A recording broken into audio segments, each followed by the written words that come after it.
Hello friends, good morning. চলে এসেছি একটা মিনি ব্লগ নিয়ে। এখন আমার 7 মান্থ প্রেগনেন্সি চলছে।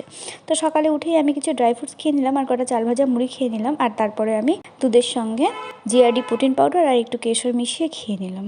তো প্রেগনেন্সির সময়টা কিন্তু আমি দুই বাড়িতেই সমানভাবে কাটাচ্ছি, যেহেতু আমার বাবার বাড়ি আর শ্বশুর বাড়ি খুবই কাছাকাছি। তো দুধ খাওয়ার পরে আমি দুটো ডিম সেদ্ধ করে নেবো, একটা আমার জন্য একটা মার জন্য। আর কদিন ধরে না আমার মার হাতে ঘুগনি খেতে ইচ্ছা করছে। মা এদিকে মটর ভিজিয়ে রেখেছে, বিকালে ঘুগনি করবে। সকালে মার রান্না হয়ে গেছে, তো আমি অল্প কটা ভাত নিয়ে নিলাম, আলু সিদ্ধ, ডিম সিদ্ধ আর একটু ঘি আর একটু শাক ভাজা দিয়ে নিলাম। আর বেগুনের তরকারি করেছে। কয়দিন ধরে না আমার হাতে পায়ে খুব চুলকাচ্ছে, তাই বেগুনের তরকারিটা আমি আর খাবো না।